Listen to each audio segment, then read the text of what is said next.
మంచి ఎండలో నిలువుట ఎండలో ఉన్నారు. మరి అటువంటి టైంలో మరి ఆయన పలికిన మాటలు మనం జ్ఞాపకం చేసుకుంటే మనం అంత ధన్యులు అనేది మనం అనుకుంటున్నామండి. దేవుని స్తోత్రం. హల్లెలూయా హల్లెలూయా. అంటే మరి దప్పిక అంటే ఎవరికి వస్తుందండి? అది మంచినీళ్ళు లేని వాళ్ళకి వస్తుంది. మరి ఆ టైంలో నేను దప్పు కొంచున్నానంటే ఎంత దప్పు, ఉదయం నుంచి రక్తం కారితేనే ఉందండి, శరీరంలో ఒక రక్త పొట్టు కూడా లేదు. మరి ఎంత దాహం వేసి ఉంటుందండి. అప్పుడు దాహం వేసినప్పుడు మన ఇంటికి ఎవరిని వచ్చాడనుకోండి, నాకు మంచినీళ్ళు వేస్తున్నాయంటే మనం ఏం చేస్తాం? వెంటనే గ్లాస్తో నీళ్ళు ఇస్తాం. కానీ ఇక్కడ అలా కాదండి. యేసుప్రభువు నేను దప్పు ఉంచానంటే వాళ్ళు ఏం చేయాలంటండి, ఒక కర్రకి స్పాంజ్ ఒకటి పెట్టి దాన్ని మళ్ళీ ఇసుక ఒకటి తగిలించి దానికి మళ్ళీ ఏం చేయాలంటే చిరక పెట్టారండి, చేతి పెట్టి ఇస్తే తాగుతారండి ఎవరన్నా? మామూలు కుళాయి నీటిలో తాగట్లేదు మనం ఈ రోజుల్లో. మినరల్ వాటర్లు తాగుతున్నారు. అలాగే మరి అప్పుడు యేసుప్రభువు వారు మంచినీళ్ళు అడిగారండి. మంచినీళ్ళు అడిగితే ఏం చేశారు? చిరక ఇచ్చారు. అది ఎలా ఉంటుందండి? చేదుగా ఉంటుంది, అది ఒగరగా ఉంటుంది. నా మాటలు పెడతాయండి, ఒగరగా ఉంటుంది, చేదుగా ఉంటుంది. అసలు తాగడానికి ఇష్టపడరు ఎవరు. అలాంటిది ఆ చదవుల ద్వారా నోటి దగ్గర పెడితే ఎలా తాగుతారండి? తాగలేరు కదండి. కానీ యేసుప్రభువు ఓర్చుకున్నారు. అలా అంత హింసించిన ఆ ప్రజలు, అంత చిత్రహింసలు పెట్టినా సరే ఓర్చుకొని ఏం చేయండి, ఆయన మన కొరకు మన యొక్క పాపముల కొరకు ఆయన రక్తం చిందించారు. దేవుని స్తోత్రం. హల్లెలూయా హల్లెలూయా. అయితే ఒక సందర్భంలోనండి మరి సమరయ స్త్రీకి యేసుప్రభువుకి ఒక సంభాషణ జరిగిందండి. యోహాను సువార్త 4వ అధ్యాయంలో ఉంటుంది. ఆ సంభాషణలోని యేసుప్రభువు వారు అడిగారు, నాకు దాహం అంటే ఏమన్నారంటే, ఆవిడ ఏమన్నదంటే, మీరు మీ వీధులు కదా, మీకు మా తాకూడదు అన్నారు. అలాగండి, ఆవిడ మీరు సమరయాలు మీ వీధులు అన్నారు కదండి. ఆ సంభాషణ అంతా జరిగిందండి.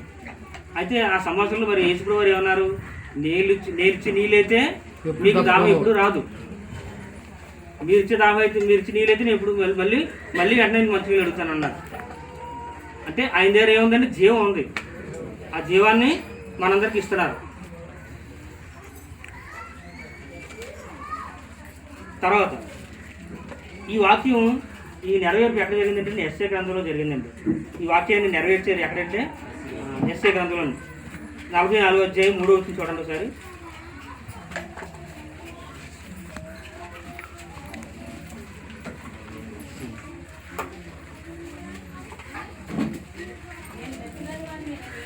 అవునండి. ప్రవాహ జలములను కుమ్మరించదను, నీ సంతతి మీద కుమ్మరించదను. చాలు. ఆత్మీయ దాహం అండి. మనం ఏ దాహం కలిగి ఉండాలండి? ఆత్మీయ దాహం కలిగి ఉండాలండి. ఆత్మీయ దాహం అంటే దేవుని యొక్క భయభక్తులు, దేవుని యొక్క నడవడిక, దేవుని యొక్క వాక్యంలోను, దేవుని యొక్క పాటల్లోనూ మనందరం ఏం చేయాలండి? ఆ దాహం కలిగి ఉండాలండి. ఆ దాహం కలిగి ఉండాలంటే ప్రతిరోజు మనం ఏం చేయాలి? వాక్యాన్ని ధ్యానించాలి. వాక్యమనే దాహం కలిగి ఉన్నప్పుడు ఏమవుతుందండి? ఎప్పుడు మనకి మా దాహంతో ఉండవు. వాక్యం అనే దాహం అని మనం కలిగి ఉండాలి. తర్వాత ప్రార్థన అనే దాహం అండి. ఏ దాహం అండి? ప్రార్థన అనే దాహం. ప్రార్థన ఎప్పుడు మనం చేస్తూ ఉండాలండి. మన కొరకు, మన పిల్లల కొరకు, దేశం కొరకు, రాజుల కొరకు, అందరి కొరకు ప్రార్థన చేస్తూ ఉండాలండి. ప్రార్థన చేస్తే దేవుడు మనకి ఏం చేస్తాడంటే మేలు చేస్తాడు. మన సమస్యలన్నీ తీరుస్తాడు, మన బాధలన్నీ తీరుస్తాడు, మన ఇబ్బందులన్నీ తీరుస్తాడు. ప్రార్థన అనే దాహం మనం కలిగి ఉండాలండి. ఒకటేంటండి వాక్యం అనే దాహం కలిగి ఉండాలి. రెండోది ప్రార్థన అనే దాహం కలిగి ఉండాలి. ఇంకొకటి ఏంటండి? సాక్ష్యం. ఏంటండి? వాక్యము, సాక్ష్యము, ప్రార్థన. సాక్ష్యం, మన సాక్ష్యం కూడా బాగుండాలండి. మన సాక్ష్యం సంఘంలోనే కాకుండా మన విధిలోని, మన పనిచేసే డ్యూటీల్లోని మన సాక్ష్యం కూడా మంచిగా ఉండాలండి. ఈ కుర్రోడు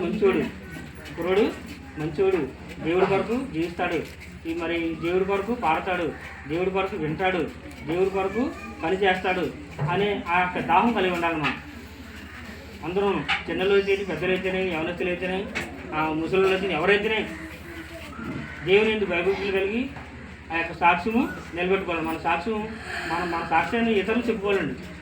మన సాక్ష్యాన్ని మనం చెప్పుకోవడం కాదు. మన సాక్ష్యాన్ని ఎవరు చెప్పుకోవాలండి? ఇతరులు చెప్పుకోవాలి. అప్పుడే మన సాక్ష్యానికి మన దేవుని యొక్క బైబుల్, మన ఎలా దేవునికి ఉన్న బైబుల్ భక్తి మనం బయటపడుతూ ఉంటుందండి. అంతేనండి.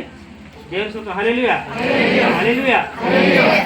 ఈ 3 విషయాలు మన యొక్క జీవితంలో నెరవేర్చుకుంటూ చాలండి. ప్రార్థన, వాక్యము, సాక్ష్యము ఇవి ఉంటే చాలండి. దేవుని భయభక్తులు మనం కలిగి ఉండి జీవించడానికి. ఆ దేవుని శిలువలో పలికిన మాట 5వ మాటలో మరి ఏం చెప్తున్నారు? యేసుప్రభువు వారు ఏం చెప్తున్నారు? నేను దప్పుకొలుచున్నాను అంటున్నారు. మనం ఏం దప్పు కలిగి ఉన్నాం? మనం ఏ దప్పు కలిగి ఉన్నామండి? ప్రార్థన, సాక్ష్యము, వాక్యము ఇవి ఉంటే చాలండి. దేవుని భయభక్తులు కలిగి ఉండి ఆ యొక్క దాహం మన నిత్యము మనం తీర్చుకుంటుంటాం, ఇతరులు కూడా మనం తీసుకుంటాం. హల్లెలూయా. దేవుడి మాటలు జీవించి ఆశ్రయించిన కాక ఏం ప్రిపేర్ అవ్వలేదండి. ఎందుకంటే డ్యూటీకి సరైన చెప్పట్లేదు, ఇల్లు రావడానికి చేయగలిగింది. అందువల్ల తప్పులను ముగించుకొని